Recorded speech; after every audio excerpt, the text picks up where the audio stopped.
Yeah. I really like the idea of using the word savage and then in the same sentence talking about like taking care of your family, being there, spending time with your family, not being above doing the dishes. Like putting those two things together I think is important.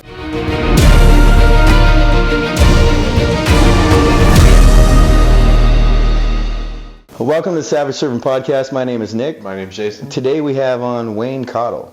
Wayne, thanks for being here today. We appreciate it. Yeah. Tell us a little bit about yourself. Backstory, you know. All right.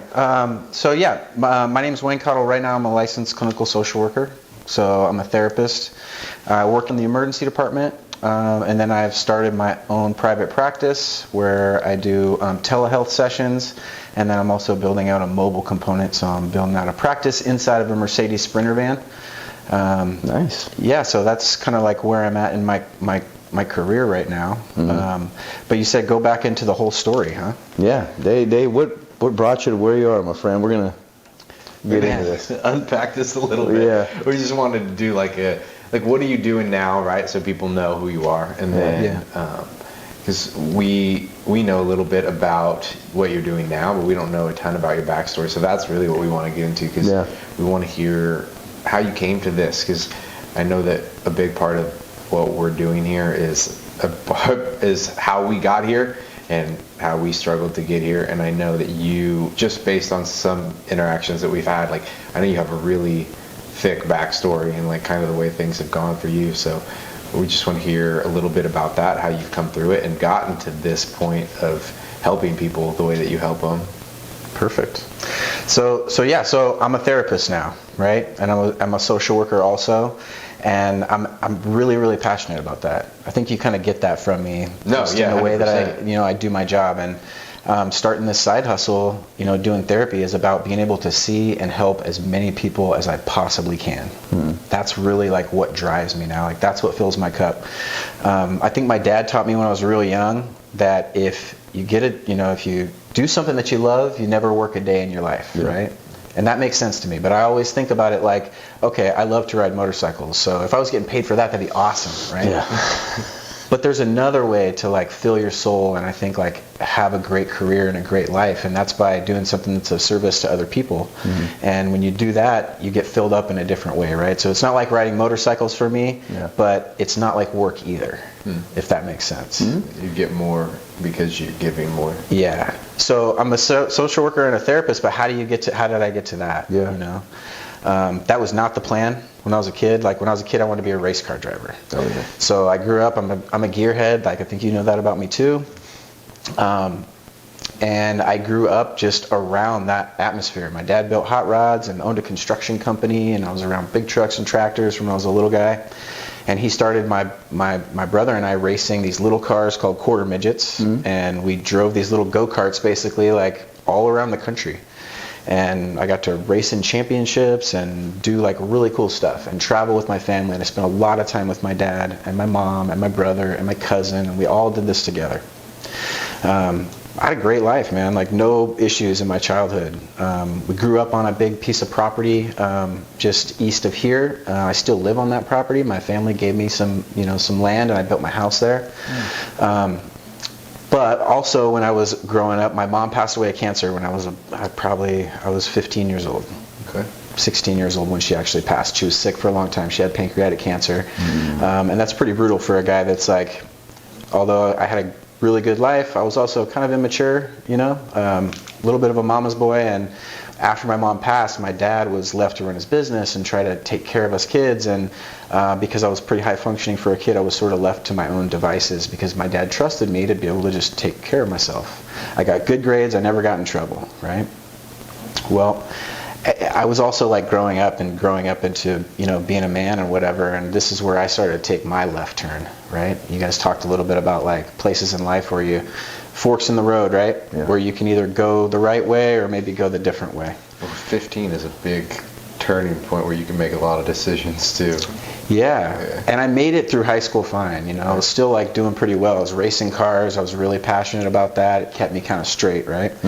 But at a certain point, like I couldn't keep racing. It's so expensive to do, right? So it was around 19, 20 years old. My dad's like, hey, like I wish I could, but I can't continue to help in the way that we have, So my racing career kind of just naturally ended the way a lot of ours do when you're not super talented. And if I'm being honest, I'm pretty good, but I'm not talented enough to do it for a living, or else I would be doing it for a living. Yeah. Okay. It sounds fun. But so right around that time, I'm sort of not doing those things that I was doing. Didn't have that direction that I had, and up until that point, I'd never touched drugs and alcohol. Never. It was just something I was pretty straight edge actually at that point. Okay. But when I did, I went pretty hard. Yeah. So I have an obsessive personality. You can see that in the way that I do my work, the way that I ride motorcycles and do my hobbies, the way that I take care of my family, and also the way that I drink and use drugs.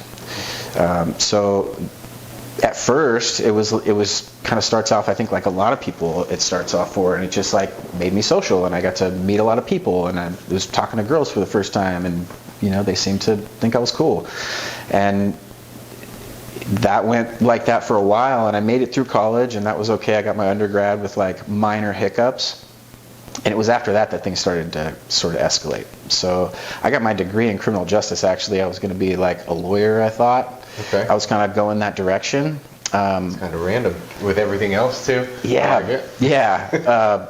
But I ended up getting a job in probation right out of college. I was going to do that for a little while, take a little break. So I was working at juvenile hall actually in El Dorado County. While my addiction and my drinking and using is like significantly progressing, right? So I'm working as a probation officer with these kids as a counselor, in the juvenile hall, and then nights and weekends, like I'm drinking hard and I'm smoking weed and using Adderall and cocaine and just getting after it, Yeah. And at that point, like it had progressed, like through undergrad, it was no longer a party anymore. Like I was using it to just get loaded, and that progression, if you look at a lot of addicts, like a lot of times, it looks different, but the trajectory is the same. Okay. So the trajectory is always down, and you use more and you have more consequences and bad things start to happen. I stopped working at probation and went to grad school. You want to know why? I knew I couldn't continue as a probation officer. I was going to get caught, right? Mm-hmm. Like there was just no way. I was starting to mess up a little bit here and there. Mm-hmm. There's too many people that knew like what the signs and symptoms were. No, man. Like I have a pretty innocent look. I'm a hard worker. I do good at my job. And when you do those things, it's amazing what people will overlook. Mm-hmm. So it's there's probably like maybe wondering what's going on, but never called out on it. And by all rights, I should have been. Mm-hmm. Why do you think somebody was going to find out? Because you can't keep living the way, like going to a job like that loaded and like doing some of the things that I was doing, even as bad as, diverting medication and stuff like that. Like you can't do that stuff for that long before you get caught. At some point, it catches up with you. So my brilliant idea, because this is how smart I was at the time, was like, okay, I'll go to grad school, right? That'll keep the party going. Yeah. Like I'll be able to just college. keep Well, it did. It kept the party going, I made it through grad school in 3 years instead of 2. I don't know how. They shouldn't have allowed me to finish grad school either. There was days in class just out of my mind on coke. Just like out of my mind, hearing things, like hearing people talking. How could you sit? It was brutal, man. But you miss enough classes, how many you can miss and get away with. So you're just riding that line. Entire. Yeah. And it's amazing what you can do and manipulate when you're in your addiction and living that life, and it's trying to keep up that veneer like everything's okay. And I did that by you're passing your college classes, so my family thinks I'm okay, everybody thinks it's all right, but in the background I'm falling apart. I'm crumbling. In the back of my mind I'm going, okay, after graduation I'll go to rehab. Even I knew at that point. So you had planned to go to rehab? No, it's like a kind of a thought that happens in your mind, like you're using and things aren't going good. You're like, even deep down, I knew like I wasn't gonna, and I knew I couldn't quit. I couldn't stop, and I. Had you ever tried? Yeah, like would try all the time on my own, right? Like, okay, I'm not gonna buy anymore, and then. How long? What was the longest you had gone up to that point? At that point, I'm smoking weed every day and using stimulants, but almost every day probably. I didn't go any days really completely sober. So and I would blackout drink. How did that balance, like how did that come in? Because the stimulants were, obviously they're stimulants, right? But then why Why both? Like, why both sides of it? Were they to counteract each other, and like you got some out of one and some out of another? Like, I always am curious about that. It's a good question. For me, like, I was a polysubstance user, and it didn't matter. So my drug of choice was just whatever you had, right? So I liked stimulants. I would use different categories of those. And I like smoking weed, so I'd do that all day, every day. And I thought drinking was okay, so when I drank with my friends, I would drink until I blacked out. If people were doing mushrooms, I would do that, right? And so this is how it progressed, and that's the next part of the story. You'll identify with in a way. So I'm in graduate school and starting to fuck up, right? And I couldn't get the drugs that I wanted. And it was just a brilliant idea. I'm like, hey, man, maybe I'll try methamphetamine. Like, it sounded like a fine idea, right? It wasn't like somebody was like, hey, why don't you try this? This is like cocaine or whatever. So you were just actively just going out like... Yeah, I'm like, okay, so then I start calling the people that I know. I find some, and I do way more than you're supposed to do the first time. And I was up for like 5 days. Oh, my gosh. And so I had full-on chemically induced psychosis. Oh wow. Full on, like just like you would see. Like, so sometimes I feel like I know what it's like to be schizophrenic, because you almost can't differentiate those two things, right? So wasted on methamphetamine and schizophrenic is a lot of the same symptoms. So hearing things and seeing things that aren't there, and having these unbelievable delusions in your mind of things that are not happening.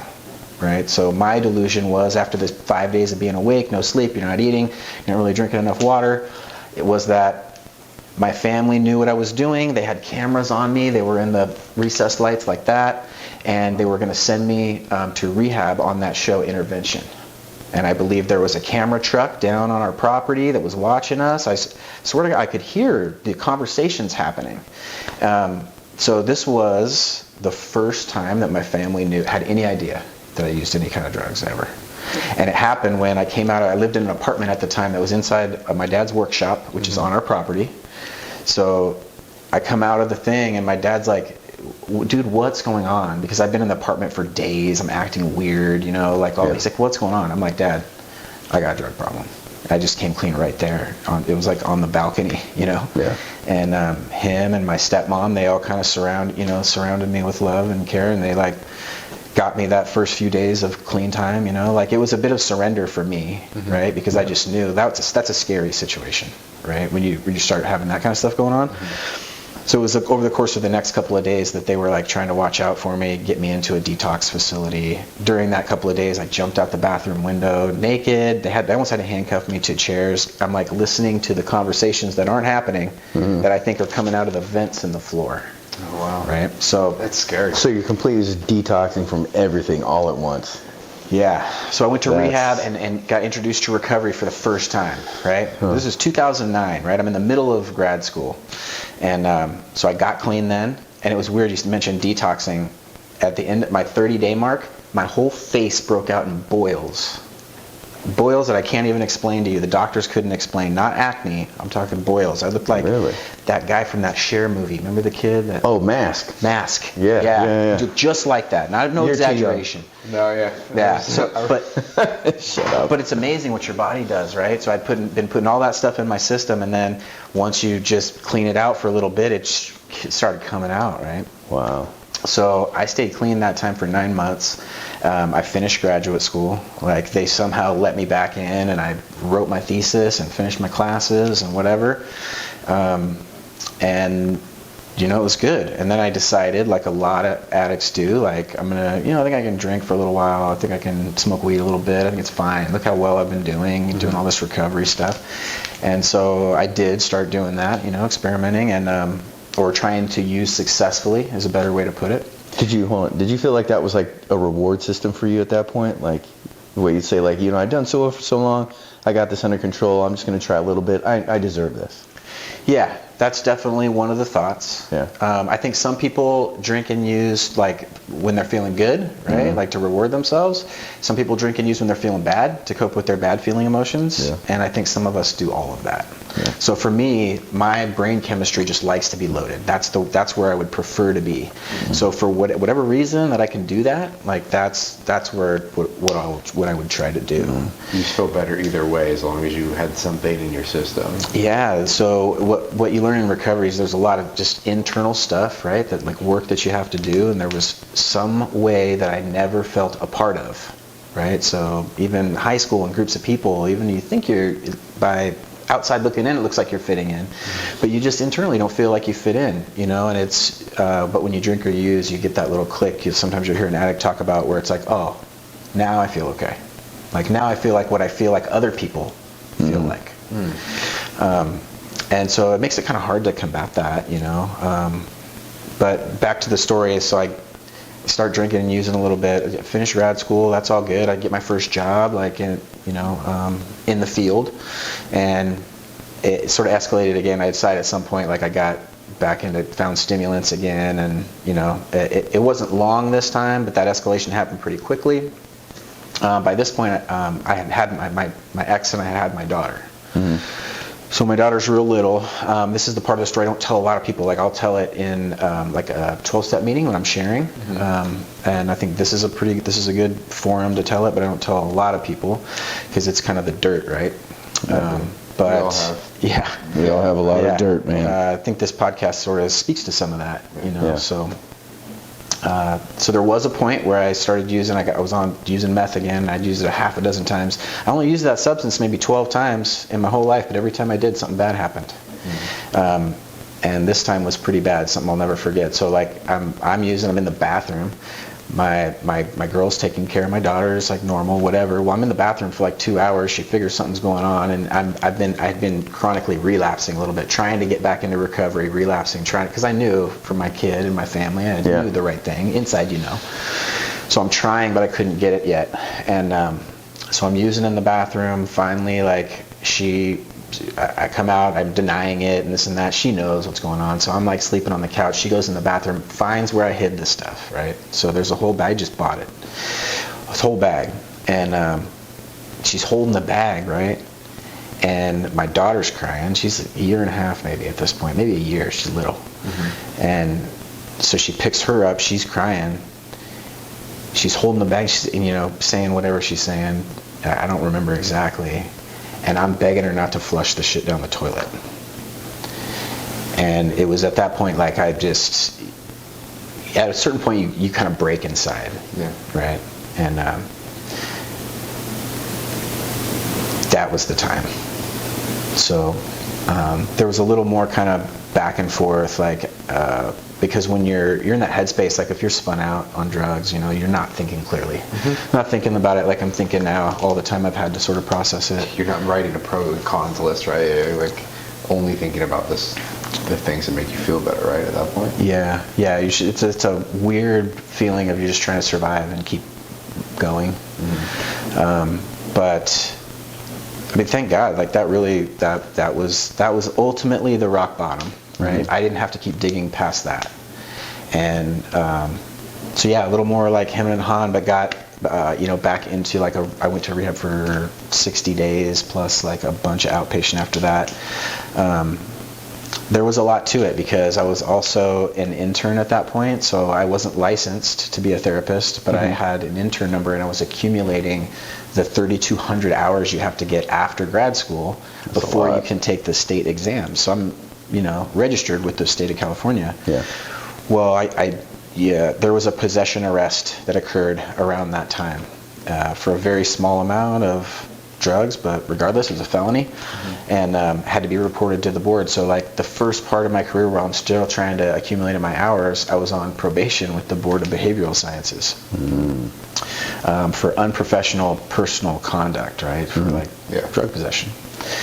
So I dealt with that, which is really, I mean, it's a lot, man. You got to drug test 4 times a week, and you got to do a whole program for them. It's like intense. While I'm like trying to be in early recovery, get my foundation, get my feet under me, right? Get all that, and accumulate my hours and get my license and all that.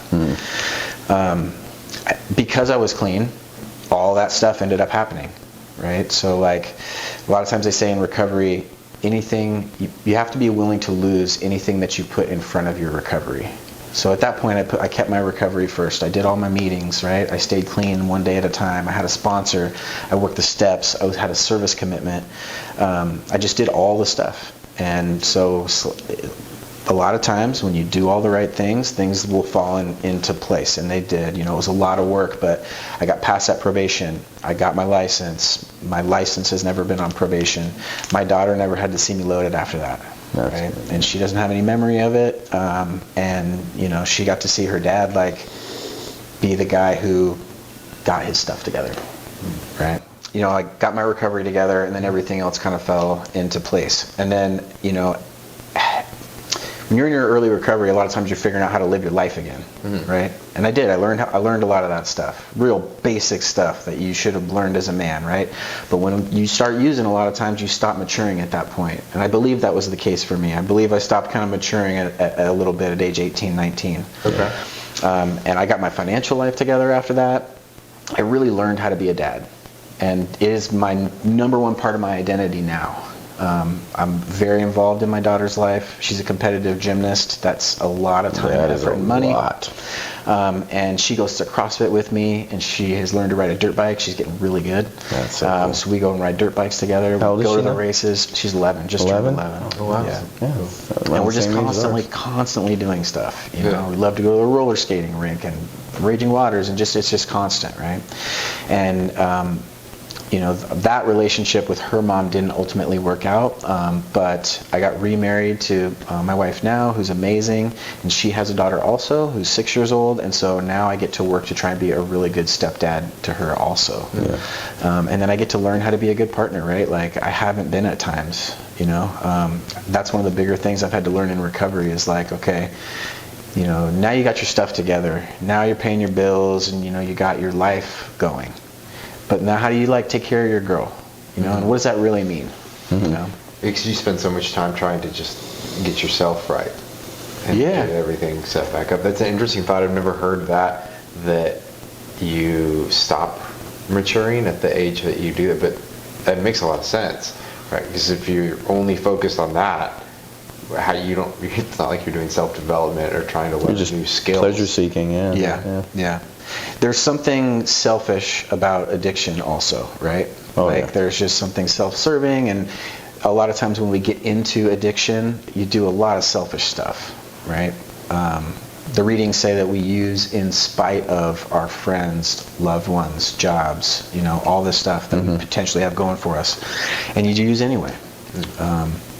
And I think one of the most selfish things we can do, like, is not be present with our kids and our wives, you know, like, be really present. You know, that's a huge thing. We've talked about that quite a bit. I mean, we talk about even if it's just putting your phone away. Like we've talked about it, but that's a whole nother. That'd be an even harder thing to do, right? Because we think we're addicted to our phones, but talk to me, Goose. Like, that's been something that I've been talking to people in therapy a lot lately, right? But that's a whole nother topic. But we're a whole society of people that are just addicted to dopamine. Yep. You know? We are just addicted 100%. And alcohol, marijuana, other drugs, they release dopamine, right? So that was the big rush, euphoric hit that I was always looking for. Well, it's the same dopamine that gets released when you're doom scrolling or just sitting on the toilet and scrolling. I've never heard that. That's a good term. Yeah, but it's this little bit, right? But it's enough to keep you coming back. And it's intermittent reinforcement, which is the most reinforcing kind of reinforcement, which is why I tell people in the emergency department, if you got a high utilizer that comes in and you give them Ativan or Norco 1 time out of 5 times, they're going to come back every single day, every single time, because of that intermittent reinforcement. So it's like, think about your emails and your text messages. Take it even before social media. You get good news and bad news in emails and text messages. But it's that little bit of dopamine for that potential good news that keeps you going back. I got to check my email. I got to check my text messages. It's that constant inquisition of, just like you had said, and that bugs me to no end. Yeah. I cannot stand that. There's a fix, but it's a detox, just like you detox from drugs, you know. And you got to find ways to get good quality, normal levels of dopamine in your body, kind of on a more consistent basis. Yeah. When you spoke about the communication part of it, that's a big thing too. Like you're saying, you don't get taught that, and we talk about a lot on this channel is that we were never taught how to communicate with our significant others. We were never what was the right thing to say, the wrong thing to say, how to go about navigating a conversation to have a productive outcome, none of that stuff. And so for you having to essentially start over, what were some of the things that, like, tips or things that you were told to help that progress in a healthy fashion? Speaking to communication and relationships? Yeah. So you want me to speak to what I'm still working on? Oh, we're all still. That's why we're here. Yeah. We're all still working on it. We talk about stuff, and then the next day I feel guilty for doing the things wrong that we talk about, but I use it as a reminder. That's progress, though, what you just described. I sent off a text last night at 2 in the morning. I'm like, just for suggesting getting a sugar-free drink instead of a normal drink.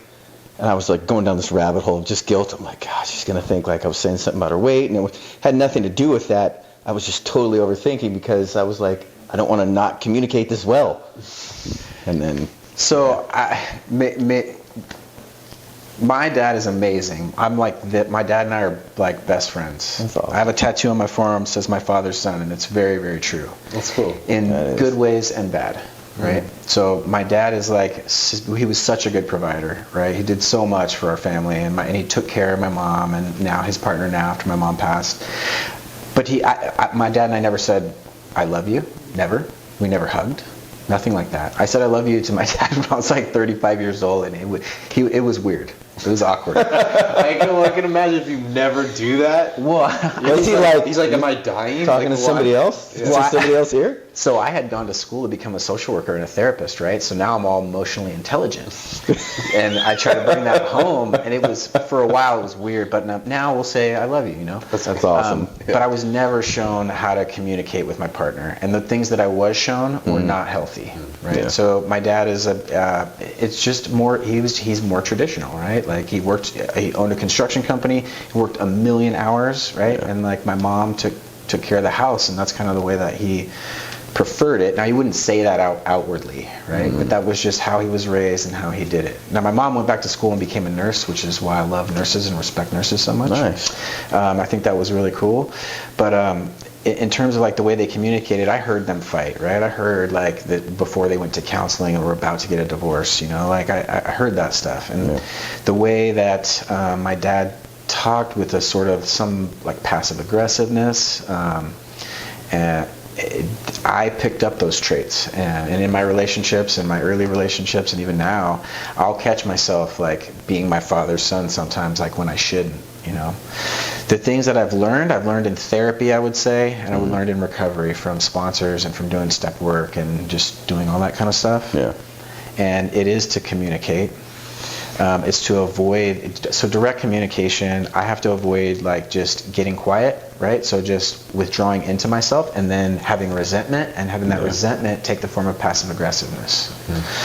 Because I will say I want to avoid drama, I want to avoid fights, and in reality I just want to be pissed off, right? And then like take it out on you in some other way later. The way that we work now is my wife is very with it emotionally, like she's very direct and good at speaking to her feelings. She's a really good model for me, and I'm also a trained therapist, so I am pretty well in touch with my emotions, and it's just about like speaking to like how I am. If we have a conversation that doesn't sit right, that I speak to that right away, right? And I speak to it in a calm manner. We also stay in therapy, so we have a therapist that we just check in with periodically. So something comes up, we're going through a hard time, life's really stressful, we have a fight, we'll hit up Stephanie and we'll just be like, hey, we need a session, and 100% of the time, it helps. And you guys both go together? Yeah. Okay. Yeah. Nice. And then we each see a therapist separately also, and it's because we believe in the power of just working on yourself and therapy, right? So you don't always have to go to therapy because somebody died or because you're using drugs or you had some trauma. Yeah. Sometimes it's just, hey man, life is hard, and sometimes I need a different perspective like on how to handle something, and that works a lot in relationships. I found it really helpful. I went to a Christian counselor for 3 years straight, 4 to 3 times a month. Whoa. I was going every week when I first started this journey a little over 5 years, or about 5 years ago now. And it got to the point where I could finish his sentences. Yeah, you got after it. I did. I didn't have. I had a choice, but I was tired of making the wrong choice. And I say this, and I've said this more than once. Everybody has a compelling reason for change, whether it's their wife, their girlfriend, their kids, whatever it is. It's normally not yourself, because if it was yourself, you would already be on that path. Yeah. So I got to a point where I just was like, okay, I want this relationship more than anything, and I have got to change who I am. And so I sought out a friend of mine. I started going to him, and like you said, I just went after it. But then I got to a point after 3.5 years, like I kind of exhausted everything that he had to tell me. It was a Christian counselor. He worked very well for me. I haven't gone in about 2 years, but I felt like, okay, now maybe I can kind of like go off on my own and continue this journey and like study. And I'm constantly reading books and, watching YouTube and just, trying to improve on that. But I really would like to go back to someone, because I do feel that I run against walls sometimes, and I'm just like, okay, I don't have that person to check in with. Yeah. I can almost guarantee you, this is Wayne's stone cold lock guarantee. It's not going to hurt you. No. If you find somebody good, it might be the thing that sort of unlocks a jam, Yeah, and I felt, with a therapist in particular, you have to find somebody like resonates with you. Yeah. Because I went to a few and I was just like, Yeah. Nope.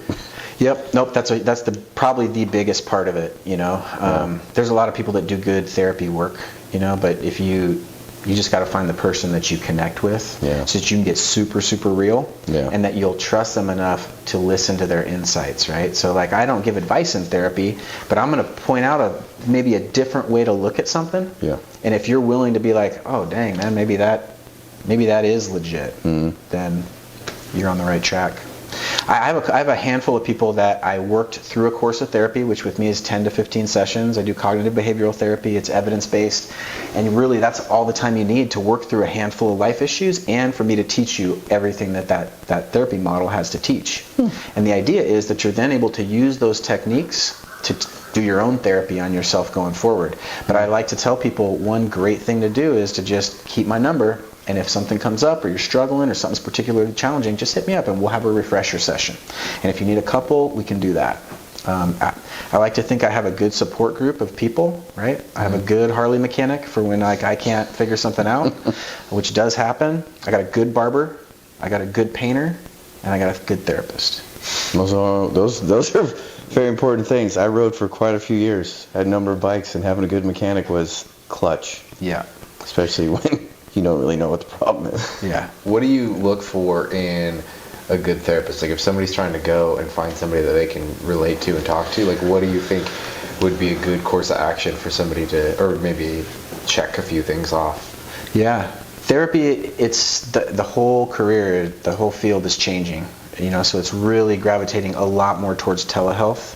Yeah. And there are profiles for days of people on Instagram, Psychology Today, and you can get a general idea of somebody's background and the type of therapy they do off those type of profiles. So you can get a good start that way.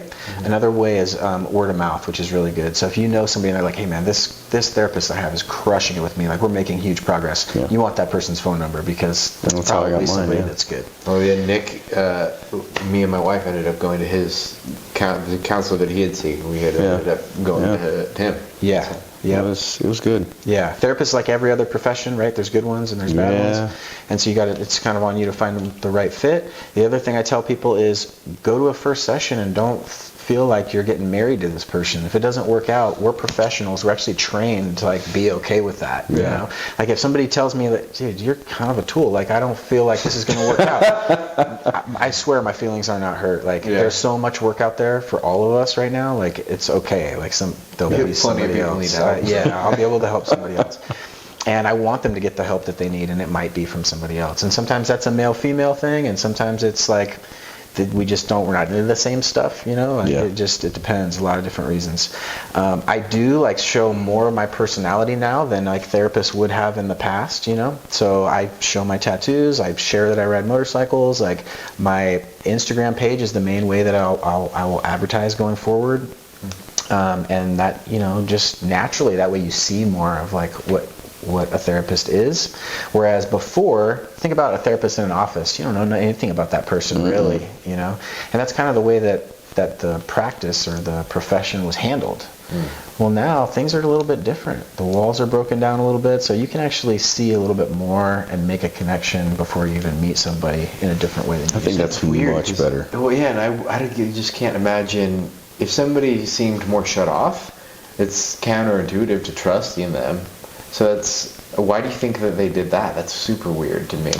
It's because the idea of therapy is a neutral other party, right? So it's just, think of it like a piece of plywood. So somebody that's not going to judge you, right? That's going to be able to hold all of your emotions, all of your trauma, all of your stuff, and it was just not like doctors are supposed to be professional, right? And like, minding their P's and Q's like that. It's that old school kind of mentality. But like I say, I think things are changing. There to treat, not to judge. Yeah. So you said that you went to a 60-day rehab or detox. Like, I'm just curious because I've never heard about, like, what does that entail? Like, do you go live there? How does that work? Yeah, I went to a rehab like a residential rehab program where you go and you live there. So I lived there for 60 days. I was in Redwood City, and then I was in outpatient programs continuously for 2.5 years. And that's not normal, but I had to do that as part of my probation for the Board of Behavioral Sciences. Okay. So I got past just the regular probation for having a possession charge, and that was easy. And then the Board of Behavioral Sciences was 3.5 years of grinding, kind of. Ultimately, it was good for me because there was a lot more oversight to not use. Now, that wouldn't have stopped me if I was going to use. If somebody's going to use, they're going to use. But I was ready, thank God, at that point. And so, yeah, it just kind of worked out. And then right around that time, I finished that. I got licensed. I got my job at Kaiser. Like everything kind of worked out. What do you feel the biggest anchor right now in your life is, like, keeping you in place so that you don't have those thoughts, feelings, or emotions of relapsing? So I don't know if this is the textbook correct answer, but my wife, for sure. Yeah. It's kind of hard to like explain because I had my last relationship was toxic. I was a big part of that. Yeah. She got clean and stayed clean the first time, right? So then I'm continuing to use with this person who's like working in recovery, and I'm like relapsing and stuff. So that wasn't good. That wasn't good, And so that relationship it didn't work out, right? And it was, sometimes people just aren't supposed to be together, and that's okay. I can't imagine the relationship evolving with drugs involved in it. That builds the best foundation either, though. We met on the internet. We were both using different drugs and hiding it from each other. So then we both got into recovery, and then she got clean, and it took me much longer. But regardless, like that's a tough way to be in a relationship with somebody. So it didn't work out. And like I said before, I didn't really know how to be in a relationship with somebody. So being with my wife now has been like a whole learning from scratch process, and she's the right one to do it because I think there's a lot of women that wouldn't have had the patience, right, to like walk somebody through some of the things. Like it's almost like taking a child through being in a relationship. It really is, man. We've had the same experience in that aspect of someone like literally walking us through. Yeah, like I have these little temper tantrums, It's like, I can't ride motorcycles today. I have to watch the kids. Like, this house is a prison. Planet bullshit. I love it. And I know, you're doing it. Oh yeah, 100%. But at that point, you're committed, so you have to keep going. Yeah, you can't break character now. Now, one thing I learned in recovery, and I feel like I'm really good at, is accountability. So, like, I know when I screw up, and I'll own it. You know. Yeah. But those are some of the things that, like, you're not proud of that you're gonna, like, I will continue working on.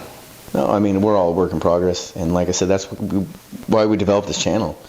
Is to show men and anyone that'll watch, it's like, you are not perfect. You're never going to be perfect. Everybody has a backstory, but you can come from that and continue to progress and grow. Here are some of the mistakes that we have made. Try to learn from them and move forward. Yeah, like I really resonate with the addictive personality piece of it. That's something that I've always said. Like, so I've had friends that did coke growing, like when I was younger, and even now in the medical field, like people that do it. Like it happens to be like a lot of emergency medicine, whether it's fire, EMS, like different people like that. For some reason, it tends to be more involved with that. And I've never once, because I know that I'll like it. Like I know that so I'm like severely addicted to caffeine. The one time that I've ever not had caffeine for like a few days, I legitimately went through withdrawals. Yeah. Like it was terrible. And I can only imagine going through like more compounds, right, that are stronger. But I had buddies that would use it, and every time I've been offered it, and like I had a buddy that would explain to me what it was like, and I was like, absolutely not, I'll love that. Yeah. No, I can't do it because I know that I'll love it. And so I think that it's really hard to recognize that in yourself, because it took me a while to figure it out, but I couldn't figure out why I was so afraid of it, but I knew that I would like it. But you've been able to turn that into a positive thing and focus it on like good things, right? Was there something that helped you like aim it, or do you still use something to kind of be able to do that, or you just get kind of stuck on something, like you like it and you get kind of stuck on it? Because that's how it works for me. Like I haven't figured out a way to like, okay, this is a positive thing, let's work on this. But there's some things, dude, that I'm just like, I'll get stuck on. Yeah. So that's a really good question. It's something I like pondering and thinking about and talking about. And so I wrote a workbook to go along with my therapy sessions, right? Mm-hmm. And I wrote a page in there about beautiful obsession, right? So beautiful obsession, or sometimes in therapy I'll call it just a point of focus. Mm-hmm. And for me, it's a life thing. Like it's a way that you can enrich and make your life meaningful and work for you. And that's just having something that you're passionately into, right?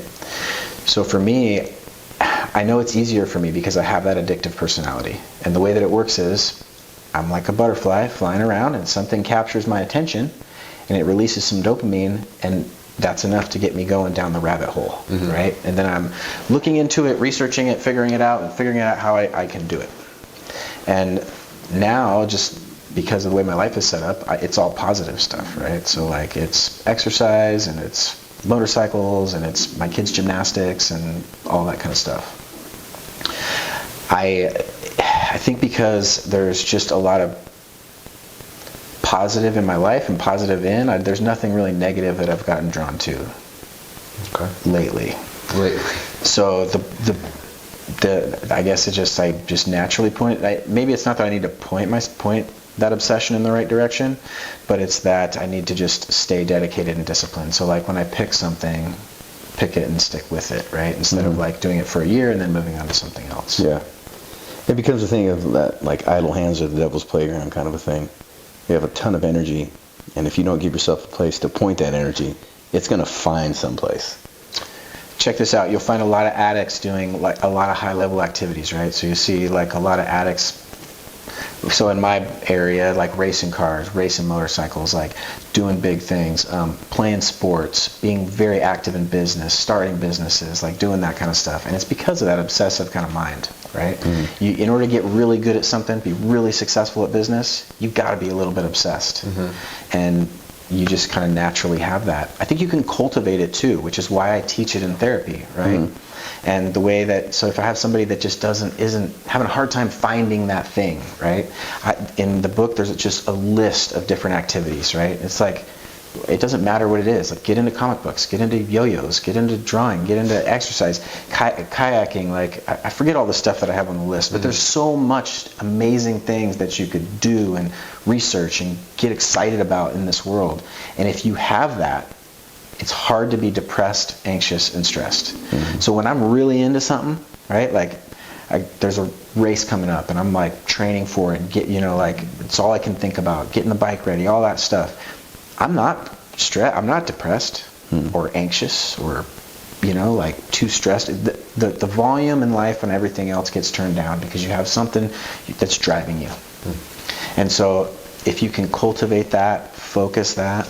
And when people are having a hard time, I get them to do behavior activation, which is acting as if. So we pick an activity and then say, we set up a schedule. You're going to start doing this activity. You're going to start, researching it, looking into it, practicing it, whatever. And sometimes you do it until it becomes your thing.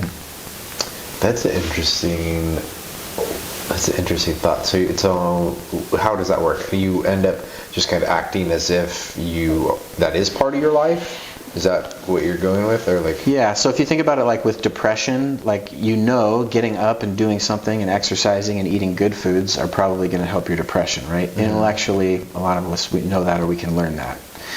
But when you're depressed, you don't feel like doing it. That's the last thing you feel like doing.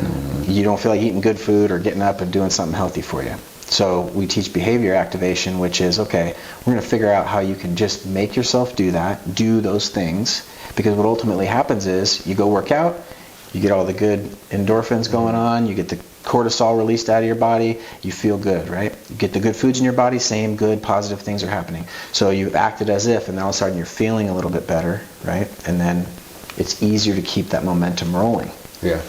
So I work with some people that it's hard to get them excited about something, and so a lot of times maybe they're depressed or whatever, or just not that excited about doing stuff. And so I will really dig in and try to find what is it that lights your fire. Find something that's fun for them. Yeah, that's got to be hard. Yeah, they can't pick kayaking because I think kayaking's cool. They have to pick something that whatever it is. Yeah. Find something that they like. I just can't imagine being in your position and trying to present someone that has never got out of that depressive state and offering all these options, and then just going from one side of the spectrum to the other and be like, I don't like anything. Nothing.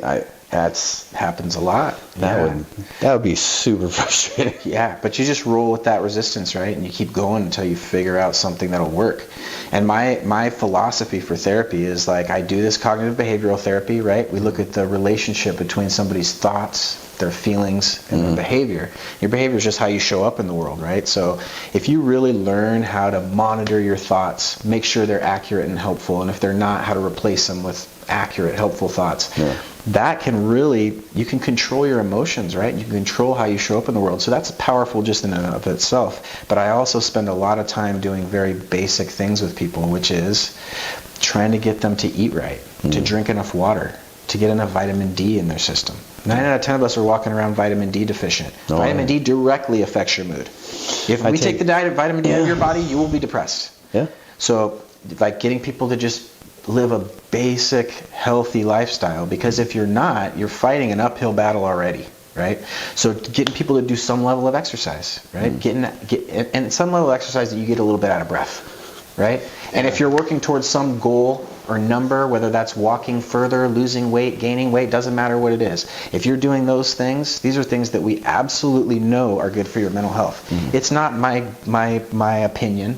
Right? These are things we absolutely know. If you can feed somebody well and get them exercising, get them doing things that they like and enjoy, something they can get a little obsessed about, you're gonna make positive progress. So you're teaching people just the basics too. Like you have to do a lot of this background stuff before you can even start. Yeah, but so some of that is my own personal like soapbox stuff, or just my own personal style, right? Yeah. And it's things that I know work, and that's why I do cognitive behavioral therapy, because it's not, I don't think it works, like we can show that it works, it's real tangible stuff that you can apply in your life. So all that stuff combined with a relationship with your therapist, like you can get some good work done. At any point throughout this journey of when you started with the addictions and to where you are now, was there any type of like spiritual side of you that came out, or that you were exposed to, that you kind of adhered to in a small sense, or has played a role thus far? Yeah. So in 12-step recovery, there's the concept of a higher power, right? And it was religious back in the day, like when AA was originated. Now it's not, they don't call it religious, but it's very spiritual. And so you can use technically anything for your higher power, so that if somebody's having a problem with the idea of God being a part of the group, because that will push some people away, you can use the idea of 2 addicts working together to try and stay sober is a higher power than just you trying to do it yourself. But you do get an option, and one of the steps is you're exploring like that connection with the higher power, right? And what that means to you, and part of that is defining it and all that. Now, I grew up Catholic, right? I went to catechism, like I went to communion, and all the stuff that you confirmation, can do. Confirmation, everything. And so I have like that background of knowledge, and it's just evolved into this idea that I absolutely know that there's something going on. There's something bigger than me. There's possibility that like my brain can't comprehend exactly what that is, or maybe I just don't know, right? But I also, that part doesn't matter to me. So I don't need to understand how the toilet works in order to like be cool with flushing it. Yeah. You know, like, because I don't know how the toilet works. And maybe I don't understand like what God is or what my higher power is, but I have a conceptualization that is loving, powerful, greater than myself, right? And I also believe a lot in the universe. I believe a lot of what we put out is going to come back to us.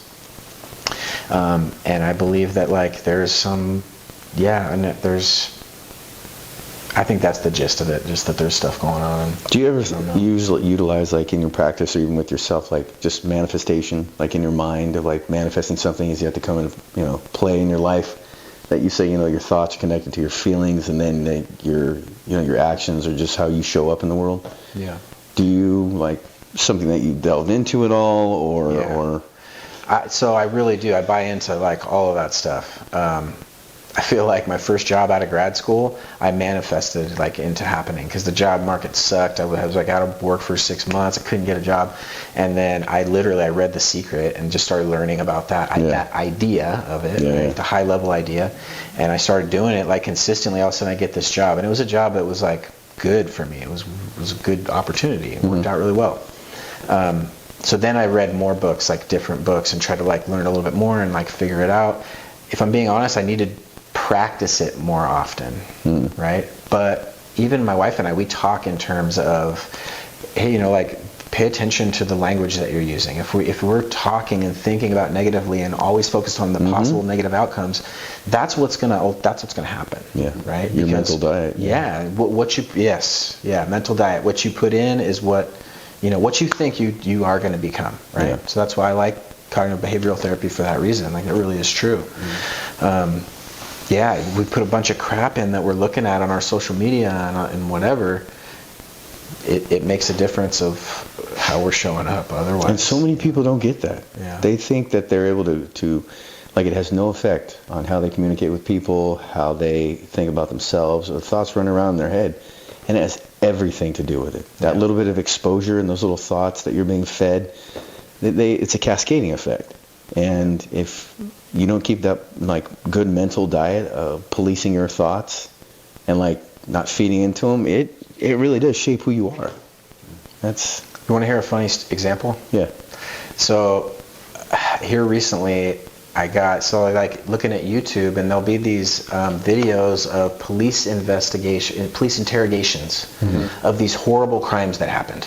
So like think of some awful murder, just terrible serial killers and stuff.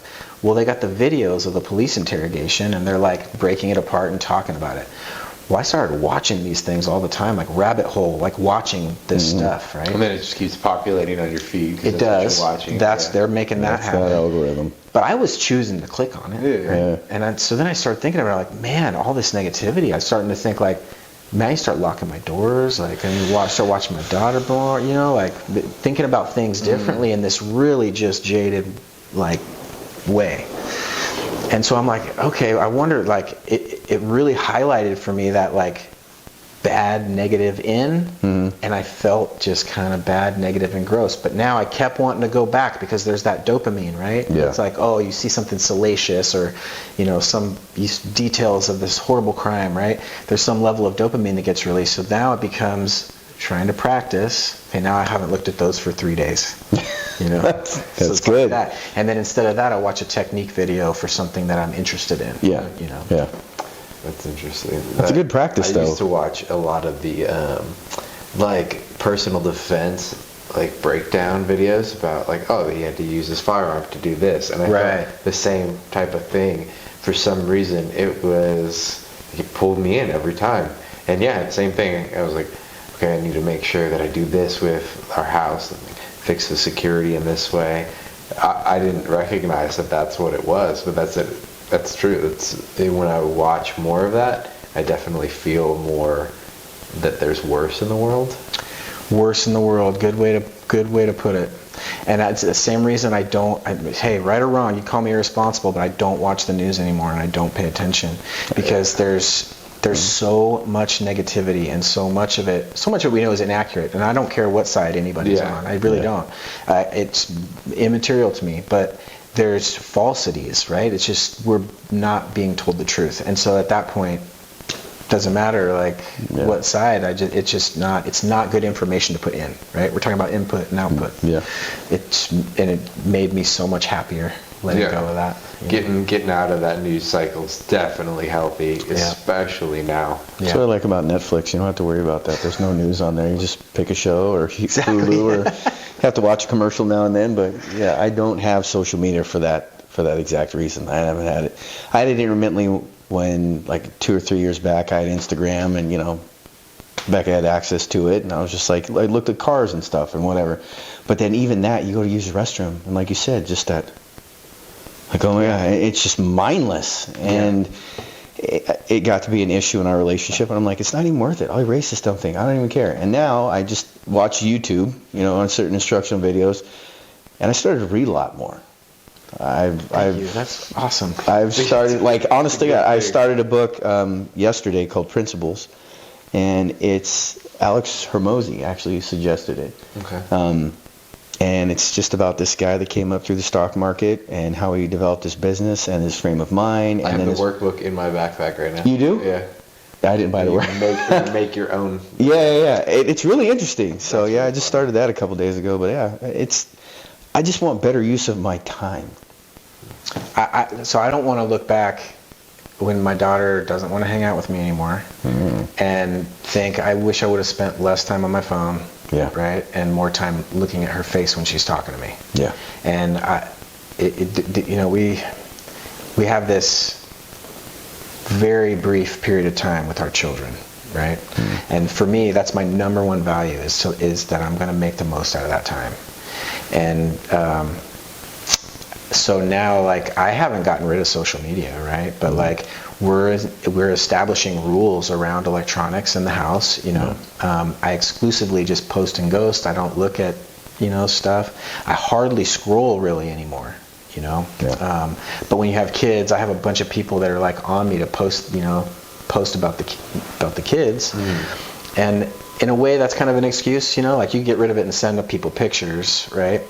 But at this point, we are making it a part of the conversation, right? Number one, with the kids and ourselves, and setting some boundaries and setting some rules around that stuff. That's good. Yeah. That's good. Yeah, I know. Hold that thought. I gotta pee. Very much. Just got her phone this past year. All the parental locks, everything about it. In fact, and it probably wasn't, I wasn't being honest with her, but I know she doesn't look at certain things because I can take her phone at any time and be like, hey, let me look at that. Yeah. But I told her there's an app that I downloaded that I can see everything she does on her phone. Oh, right. And Your she's daughter? like, yeah, Taylor. Not that I would ever have to, but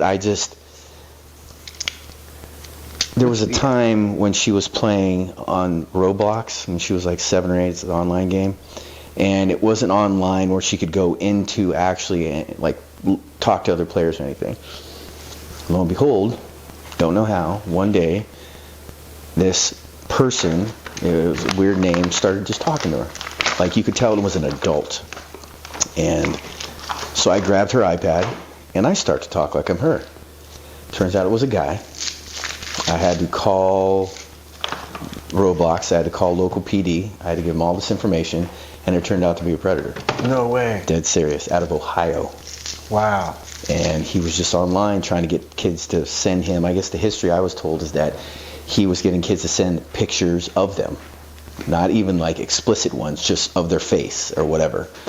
And so at that point, Taylor understood the restriction on, why, I had explained to her to a point of what it was. And then now when she got the phone, she has that experience of understanding. But even so, I'm just you're going to be a teenager here in a year. And I don't want to have that in the back of my mind of always having to wonder. So I just planted it in hers. I'm like, well, I can see what you're doing. She's like, okay. I'm like, okay.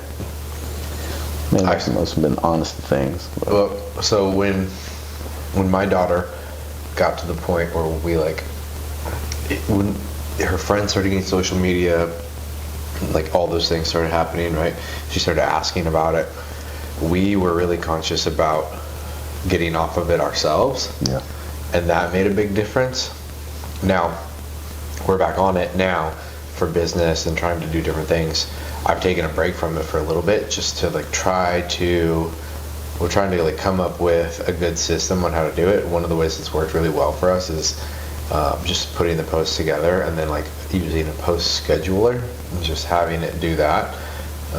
If we're using it for personal and business branding, that's been a good way to and then you don't touch it. I don't have it on my phone. My wife doesn't have it on her phone. My wife, she only really uses it, marketplace, sell stuff. Right? We bought the house, so we've sold some of our old stuff, bought some different things, but all the other things is on an iPad we have here at home. That we don't. It's everybody has access to it, but it's a shared thing. So there's no what are you doing on there? And then my daughter's phone is iPhone makes it pretty easy to set it up. She's a minor. These are the access restrictions she has. It's a family thing where me and my wife have to approve certain things. She can't add or alter contacts without It'll tell you who she's talking to without a master code. Yeah. So she gets phone access to text and call her friends besides the people that are on her always allowed list. She gets an hour a day. Yeah. See, those are all really good. It's good structure. But it's stuff that you don't think about until there's a problem. So we went through issues, which is why we are strict about it now. And people are why? This is so strict. I'm you don't know what we had to go through to get to the point where we knew we had to do this. But we're not gonna have issues again, and we're gonna keep her protected and not have to worry about the other things. Yeah, you don't want to have to worry about that. Maybe it's overdoing it. It's not. But you know what? I can let her go outside and call one of her friends and walk around for an hour, and be in and out of the house and not have to watch her and be worried about what's going on, which as a parent is we said, I don't need to have that worry in me because I know I'm not going to be as good of a dad if that's what I'm mentally putting in either. So what happened to the days of the Etch-a-Sketch?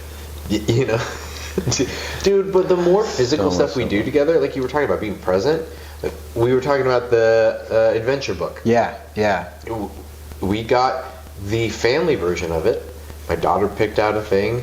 We went and it was blow up a inflatable floaty or a mattress and go to the nearest body of water and then ask these questions to each other and eat a snack while you BS. Awesome. We went to the store down the street, got a big old inflatable thing, went to Folsom Lake, and for hours we were out there swimming around in Folsom Lake and asking each other dumb questions that we wouldn't have done that to begin with. I got to get that book. Dude, it was awesome. And we let her pick which one we're going to do, which is a little bit dangerous. But it gives you enough of a description of what is are you going to get wet? Are you going to Right. Oh, yeah. No, I know. I let my wife pick the one for the couples version, and that's always a little bit dangerous. Yeah. Well, and so we went through that one. We went through some of them. And then we took a hiatus of doing it because we just forgot about it. And we got back into it. It's so much fun. I wish we would have kept doing it. I'm glad we're doing it now. Oh, it's awesome, man. Because one of the things about relationships, you got to keep dating, right? You hear that all the time. But in real practice, that's extremely important. And for us, that book is cool because we love doing active stuff together, right? Going out, hiking, doing activities, and that book just it's cool. There was have you done the love languages activity in there yet? So we did the love languages one, and we had already read the books. Yeah, us too. And so it was cool to like go through it again, Yeah. and kind of refresh. Well, because of the Adventure Challenge book, like we put our love languages from that activity on our bathroom mirror. Okay. And we hadn't done that before, and so I see it every day, Yeah. right? And it's that little reminder where like, okay, now I'm going to remember to write her a note before I go to work, right? So just little things like that, I love it. It's because of the addictive personality thing. We have, at least me, I have the tendency to get in a very specific routine, and my wife's love language is time together, but she also, if we're doing the same thing all the time, it's boring, right? And that's realistically, like, as a man, I could, especially somebody who gets addicted to, and I'm a little OCD too. Even so like, routine, yeah. I get routines, right? So like, I'm cool with going to a movie, not talking, and then coming home and having sex. Like, that would be a great date night for me. My wife would get nothing out of that, right? So, and then it's like, I got to come up with something, and I'm like, Not even the sex part? That's sad. well, not that impressive. That touch is down on her. Yeah. No, so she would, as long as we did something together beforehand, right? Like, it's a different thing. Like, we get turned on by different things. 100%. Like, if we don't have time together, she's not that interested in that. Yeah. And for me, it's like, we could have just gotten into a huge fight, and you could have just told me I'm ugly and stupid, but if you tell me you want to go to the bedroom, I'm still gonna follow her to the bedroom. Like, that's just, there's a difference between the sexes. Like, so the adventure thing though, like, it giving me a map of what it is, like what we're gonna do on this date, super convenient. Yeah. For me to get out of my habits, to get out of the routine, and it makes her excited to do something different. Yeah, I mean, coming from a book, you could say that, like, oh, well, you're not coming up with it. It still works, and Takes the guesswork out of it. Yeah, super valuable for us. And starting to do the family one has been super cool. So You're getting those brownie points, even though you didn't come up with the idea. You're the one committing to do it, right? And then putting the effort into it, right? Because you could half-ass it, but as long as you're really getting into it. One of the other things I wanted to ask you, which I was just thinking about, is really interesting. You went through all these things, right? You now have, for lack of a better term, you have your shit together. You're trying to at least strive to do these better things, right? And keep your life together and do the right things to make yourself a better person. Do you think that seeing other people on a regular basis through your work going through these things and still in the thick of it, has that helped you stay on the right path, or does it ever hurt you? Like, how does that play into it? That's a good question, but no, it's very helpful.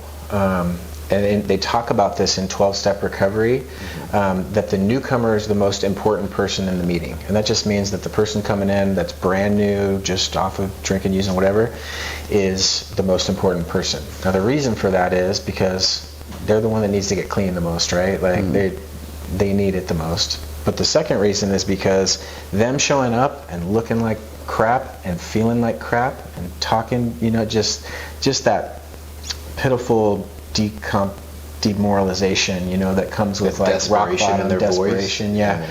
That can keep that idea fresh in your mind, because as an addict you can be really good at forgetting, and if you forget where you came from, if I forget that story where I wanted to choose dope over my kid, if I forget, then I'm more likely to go back there, because I'm not going to remember how bad that felt,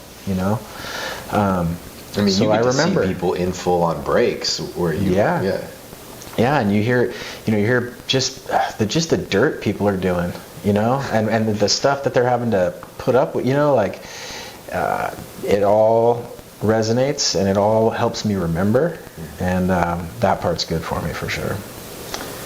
Yeah, I just can't imagine going back into that situation and seeing it, it has to be another level of being able to help them, though. You coming from that, does that help you break down some of those walls with people, or do you not? Do you ever share that? I do. Okay. So it's called professional use of self. So it's clinically appropriate as long as certain criteria are met. Yeah. There's certain times where I absolutely wouldn't, and I only use it when I feel like it's going to be beneficial for the client. But there are a lot of reasons. So number one, I'll say that you don't have to have experience in addiction to be a really good addiction counselor. You can be really great at it without having the experience that I do. I do think it's a different level. Or it's just a different thing when you're working with somebody who's been through that exact same thing. I would feel more like closer to opening up and trusting your word. I would just feel better if you're trying to get skinny and you're fat, you're 300 pounds overweight, you're not going to trust the dude as much, at least, that has great genetics and has always been, he could eat whatever he wanted and look great, right? Because there's some people that just have an easy time of it, and as much work as they put in, it's just easy, right? But if you knew that he had started from where you are and got to even somewhere similar, it got to where you want to be, it's just, there's another level of trust. Oh, I would totally, You'd walk that path. Same thing with sponsorship and 12-step programs, right? Like for me, it's even, I don't want a sponsor that was a heroin addict because I didn't do heroin. And that you probably don't know that it's different being a heroin addict and being a meth addict, right? It's a different set of fucking up. And I just want that level of understanding. So it doesn't have to be that way, right? Like I say, like you can be a great therapist otherwise, but like for me, it's meaningful to connect with somebody like that has been there. I jumped out that window naked, loaded on methamphetamine. That was the second story window? So if you've done first. I was like, I'm not that cool. So when you're talking about doing some crazy stuff, right? That some people are gonna be like, how's that happen? Be like, I got you. I can follow you. Been there. And I'm like, and you wanted to use that day again, right? Yeah.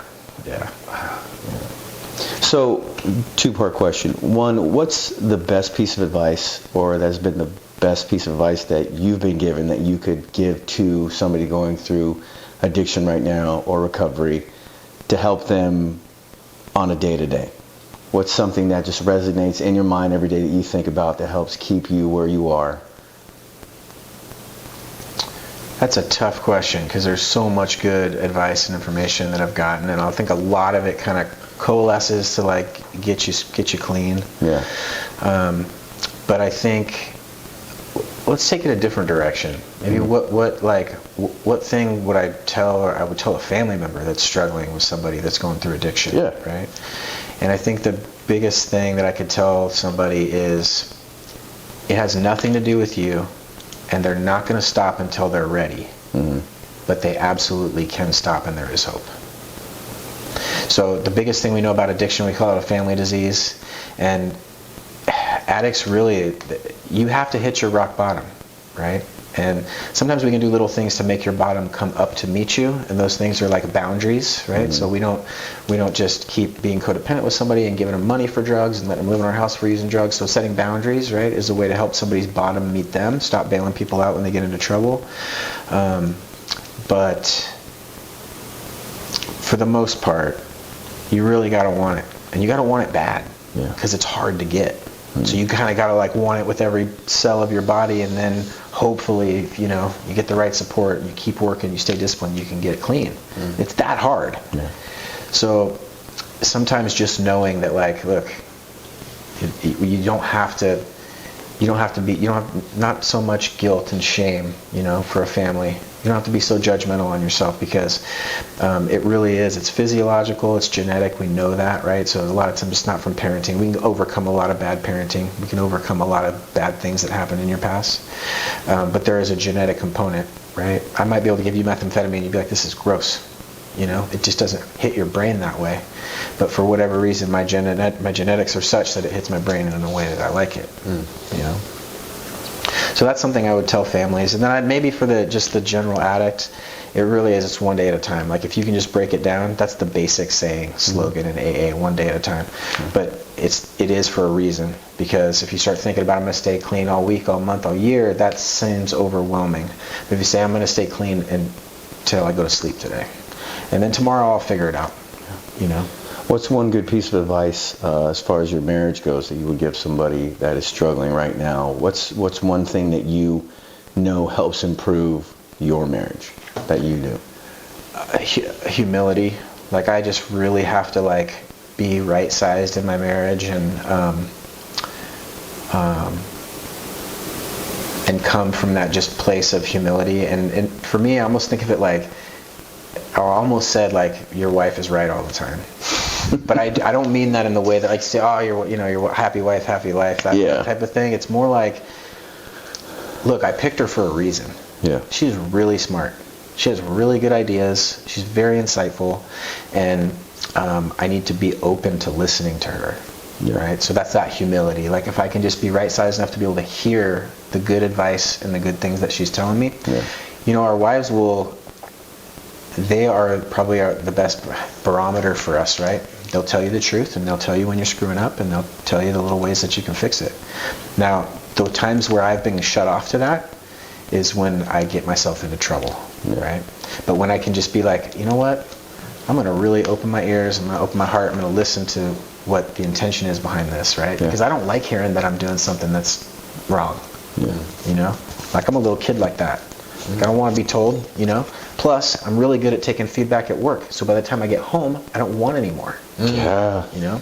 I didn't even think about that. Well, we've talked about how our significant others have been the catalyst for huge change in us as men, but despite us knowing that, it's still the hardest person to take that feedback from, because you value what she thinks of you so much, and it's so hard to hear when that person thinks something negative. No matter what, even if it's something small, you just value what her thoughts of you are so much more. It's a make or break situation when they have that power, that vulnerability within us to be like, I didn't like this, or this didn't happen to the way I wanted, or whatever the case may be, and internally you're like, oh man, that hurt. Okay, all right. I appreciate you guys kind of like putting it like that, because that's really very true for me also. I will, even to the point where I'll get, so here's the deal. If she starts giving me feedback about something I could have done differently, I kind of revert back to that younger version of myself, right? That did something wrong and is bad, and then I feel guilt and shame. And when I'm coming from a place of guilt and shame, I'm more likely to respond with defensiveness and assholeness. Yes. So you hit the nail on the head with that one. So Ron, the counselor that we both at some point had gone to, he put it as in, you have three kind of characters that you can play: the child, the adult, and the parent. And they all have a different role to play, and as you progress through life, you have different roles that you play. There might even be another one that I'm not thinking of, but this is the way I remember it, is that adult is using the logic and making good decisions in that way, right? You have the child that is emotional, and then you have the parent that is directly responding to the child, but trying to get them to do the right thing, and so when one person in a relationship goes from being an adult with the other person to being the parent, it automatically pulls the child out of the other person, which was really interesting to think about, because when I think about that's exactly what. Yeah, it's very accurate. Yeah. For me at least. As soon as I start to feel like Ron never told me that. Well, he should have. He should have. Hey, I got a little bit of that Catholic guilt and shame, right? So I will go back to that real easy, and then I'm not acting in a way that I'm proud of. So yeah, we can all try to just hear them. Yeah. No, it's true. Well, we could talk about all the therapy stuff that I think for hours and still need more of it, but I just appreciate you bringing that perspective into this, because you have such a good knowledge base, and dude, your story is super inspiring, and so I really just appreciate you coming and being willing to share that with us and with anybody else who may watch this and think about that they're alone in what's going on in their life, because we both felt like that when we were going through things, like that we didn't understand other people had the same struggles as us, because you think about it and you think it's just you that struggles with this, or something's wrong with you, and seeing other men go through it that have anything that you're trying to live up to be, like knowing that they went through things too, it's a good feeling to know that you can get through that and go and become something more of what you want to be. Yeah. Well, I really appreciate you guys having me, because I really like what you guys are doing here. I got a lot of respect for this whole idea, right, of being a savage servant, and just the idea of looking at ourselves mindfully as men, right, and how we're showing up in our families, for our kids, at work, just in life. Yeah. And and also support your friends that are doing cool stuff. Yeah. No, Appreciate you. I know Jason said, but I really appreciate you being here. It's been a great, I don't know you that well from at work, but just to divulge. You know me better now, huh? I do. Just to know your background and know, it's just another great story of somebody that, went through those trials and tribulations and was on that right path and is flourishing in his career, his family life, and as a man. It's inspiring to all of us. So, I really appreciate you being here. So, thank you very much. You're welcome. All right, bro. All right, until next time, Be a savage. be a servant. Thank you, everybody, for watching. If you like this at all, if you got any info, or you just like us going back and forth, making each other look stupid, just share with one person. We are on podcasts, Spotify, and YouTube.